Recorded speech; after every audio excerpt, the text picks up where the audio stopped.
Hey guys, welcome back to my channel. In today's video, I will be conducting my very first Q&A using all the questions that you guys asked me on Instagram and on my YouTube channel. I will also be doing a giveaway. I will be giving a very special prize to a very lucky winner out there. So if you're interested in this giveaway, please skip to that part on this video. So the first question that someone asked me was your thoughts on 80s versus 90s nostalgia. The 80s and the 90s were both very distinctive decades and they each had their own flair. A lot of people could describe the 80s as being very colorful, very optimistic. Pretty much the 1980s was a phenomenal decade that had a lot of great music artists. The 1990s was a little bit more on the gritty side, a little bit more on the edgy side. It was a little bit dark. And also, it was the start of alternative music, like grunge. There was also house music. I don't think any decade is better than the other because I think that both decades were very, very good. They were definitely very good times here in America. And I guess it depends on which type of person you are, because there are people that say that the 80s were better than the 90s or the 90s were better than the 80s. And that's up to you to decide. That's your opinion. Second question, will you be open to doing a video comparing past J-pop to present J-pop?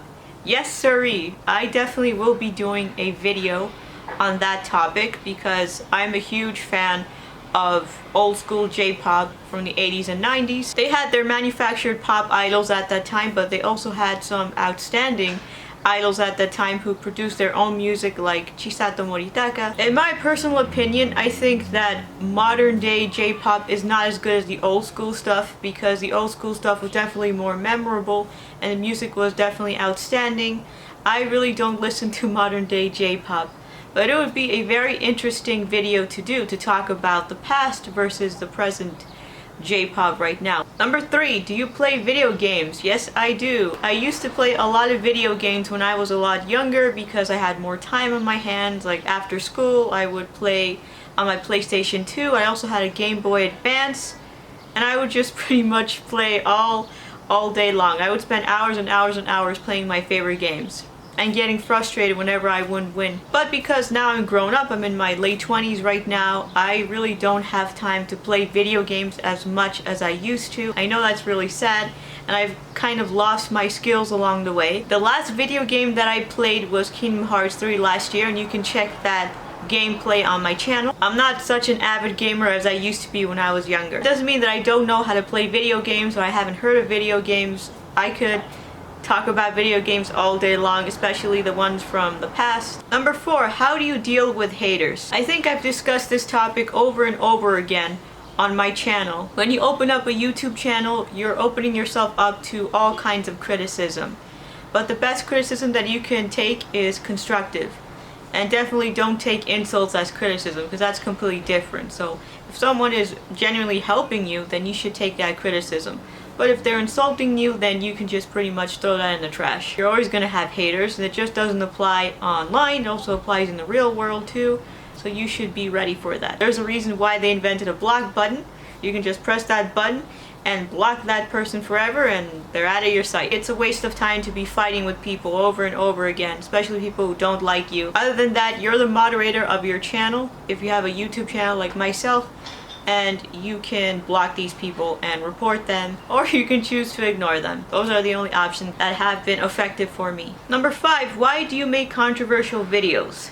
Contrary to popular belief, I don't make controversial videos to get under people's skin or to annoy people. I do these videos because I feel like it is my duty to speak out against what's wrong and what I feel is right, because I have an opinion, and like everybody else in the world, everybody has an opinion, and these opinions might be unpopular and they might be controversial and they might cause a lot of people to get uncomfortable, but that's how it is. That's freedom of speech. I make these videos to encourage people to think beyond what is expected, and also to come up with their own opinions and not be easily influenced by the media or by what other people tell them. Number 6, tips for weight loss. So I made a video, I think about a year ago, saying why I advocate health and fitness. It's very important to be healthy and to be at a healthy weight in order to avoid obesity and all those other health problems that happen once you get older. In my experience, I have found that the most effective way to lose weight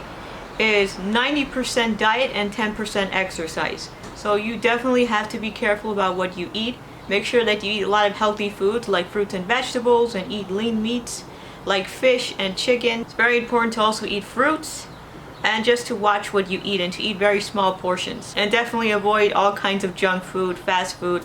Just avoid that shit. And you can also lose weight by doing errands, by keeping yourself active. That's the most important thing, is to keep yourself active and watch what you eat.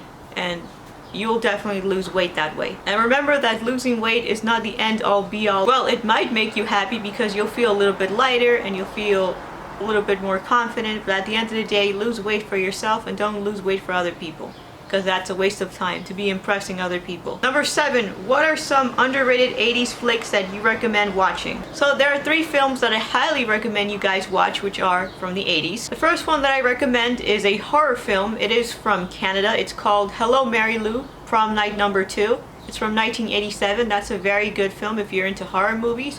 It's about this prom queen from the 1950s who gets into a horrible accident, and she comes back 30 years later in the 80s to get revenge. And it's a very good movie. It has really good special effects. The acting is really good. A very good film for a cheesy B movie. The second one that I recommend is called The Boy Who Could Fly, which is from 1986. This is a film about a boy who comes into a small town one day, and he has the ability to fly, and he also changes the lives of everybody around them, including this girl who falls in love with him. It's a very wonderful coming of age story. You guys will definitely cry at the end of this film because it's very good, and I can't believe people are not talking about this film. My third and final option that I highly recommend is The Rachel Papers from 1989. This is a British film, and it's sort of similar to Ferris Bueller. It's about this kid, this college-age guy who's a little poor, and he's very good at seducing women and going on dates with them.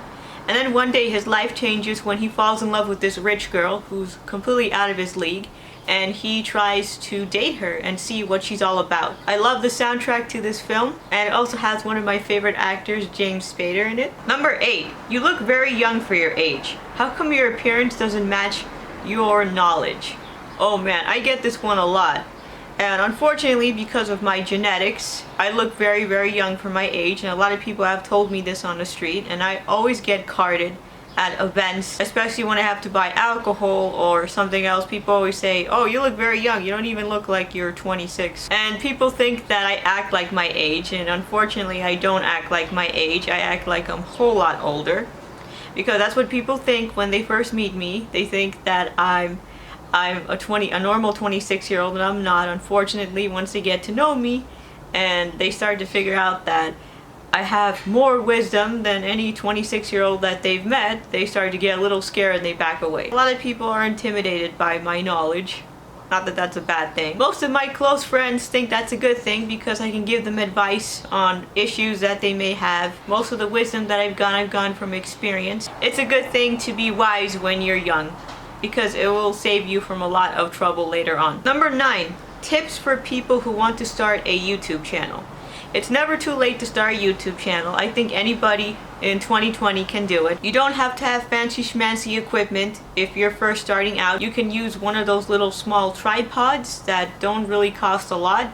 It costs like less than $20, and you can attach that tripod to your phone and you can make your videos like that until you can afford a more professional camera, DSLR. At the moment I'm using a Canon DSLR, but before, like 2 years ago when I was first starting out this channel, I used my phone, and that really did help out a little bit until I upgraded to this. So start out your videos with your iPhone and tripod setup and see what happens, and then as you get more experienced with putting videos out there on your channel, you can invest in a more professional camera and also a microphone and all of that fancy stuff like reflectors, ring lights. Remember that you're not going to get subscribers right away. You really have to put in the work, you have to put in the effort, and put in those videos on YouTube, and you will see the subscriber count go up.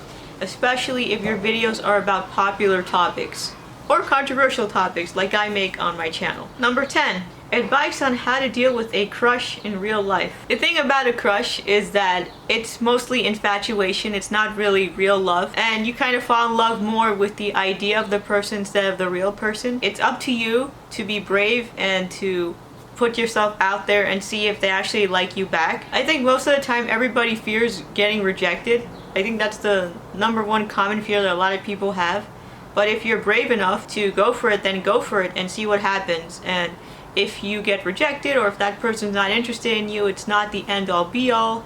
This too shall pass. You'll find plenty of other people out there who will be interested in you. Don't waste your time on people who don't like you back. There's plenty of fish in the sea. Last question, number 11. Any modern 80s inspired artist that you recommend? I highly recommend Dua Lipa. Most of her songs are really good, and I highly recommend her earlier stuff on her first album in 2017. Her second album, Future Nostalgia, is definitely an 80s throwback. Also, I highly recommend this band from Los Angeles called Fire Tiger. They're like an indie band. Fire Tiger is definitely a throwback to 80s hard rock, so if you're into that stuff, please check them out. Last recommendation that I have is Girls on Film, which is an all-girl group from Florida. Definitely give their album Dancetera a listen. It's a very good album. Alright, so those were all the questions. Thank you very much for asking me questions, guys.